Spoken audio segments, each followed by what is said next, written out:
Good evening from New York. This is Wednesday, October 27th, 6 days until the 2010 midterm elections. And while House Speaker Nancy Pelosi said this afternoon the talk of Democratic defeat is a tactic to discourage Democrats from voting, predicting a fight to the finish and touting Hispanic turnout up by 15% from the last midterms. In our fifth story tonight, the rallying cry comes on the heels of new reports detailing just who would be in charge if Republicans did, in fact, control one or both houses of Congress next year, and who would control the Republicans who control Congress. The House of Representatives seen as the better bet to change hands on a tide of right-wing outrage against spending.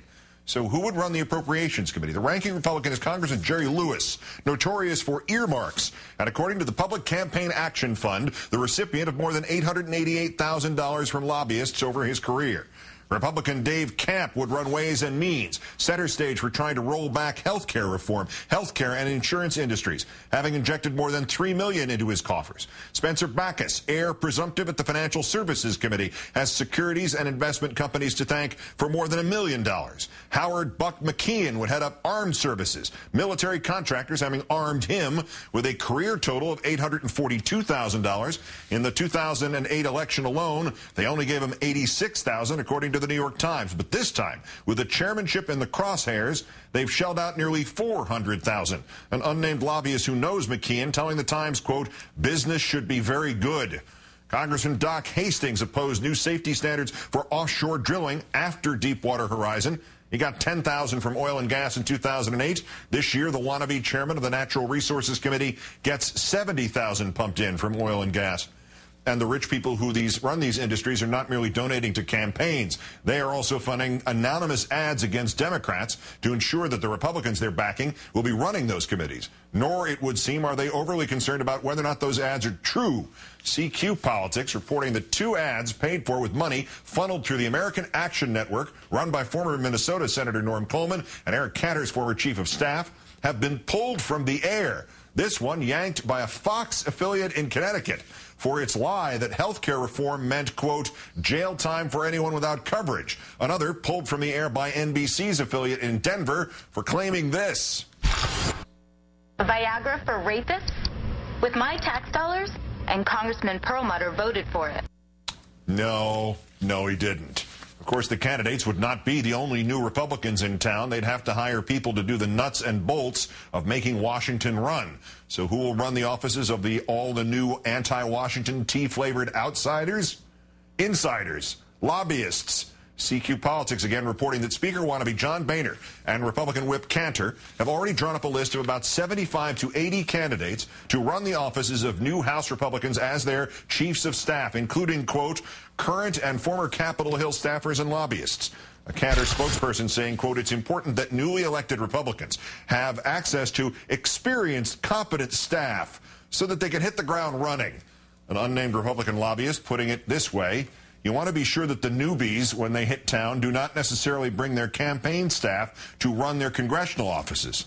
Why not? Perhaps because repealing health care and extending tax cuts are not the only things on the agenda for the rich people who pay those lobbyists. The Chamber of Commerce, the U.S. Chamber of Commerce, the biggest secret right-wing ad buyer, today released a report calling for weakening the FCPA. What the hell is that?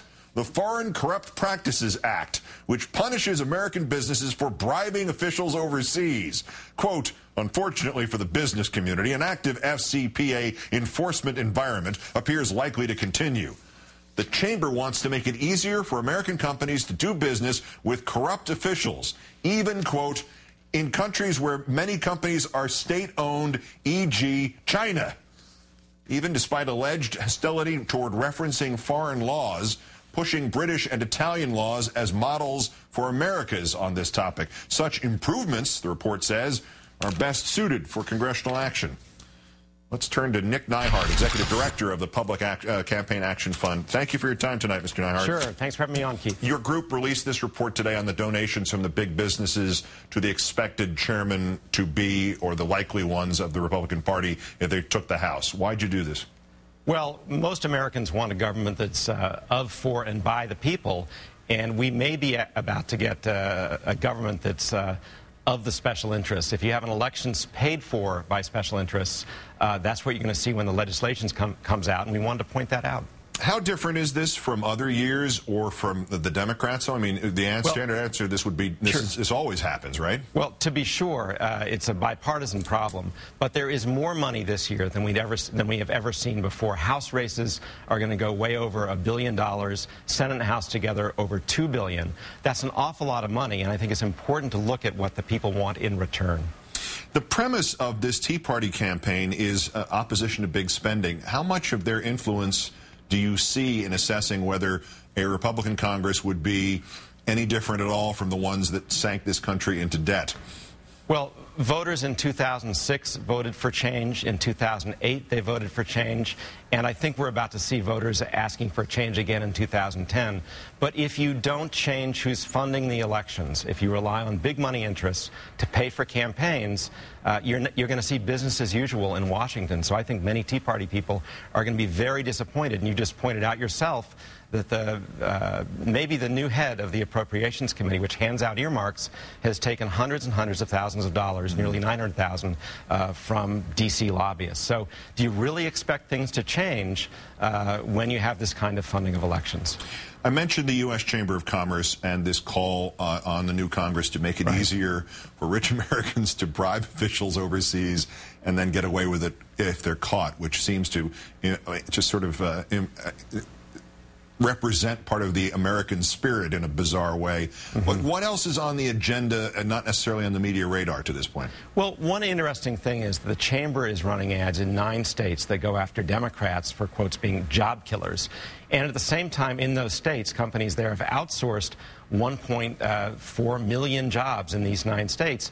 And the Chamber itself has said that it wants to, its political goal is to make it easier for Chamber policies to pass in Congress. And the Chamber wants to make it easier to outsource jobs. So there's a lot of double talk, and I think a media spotlight on some of that Chamber hypocrisy would be good.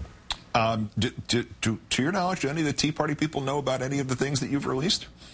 Well, I think they're seeing some of it, and I think there is worry that we know they're uncomfortable with the big money funding, but I think right now there is no choice among candidates. There is big money out there, and there is no way that for candidates to avoid it. Congress could pass campaign finance reforms that would change that, and they've come close to doing it in this past session, at least in the House with the Fair Elections Now Act. And we know Tea Party people support that kind of change in who funds politics.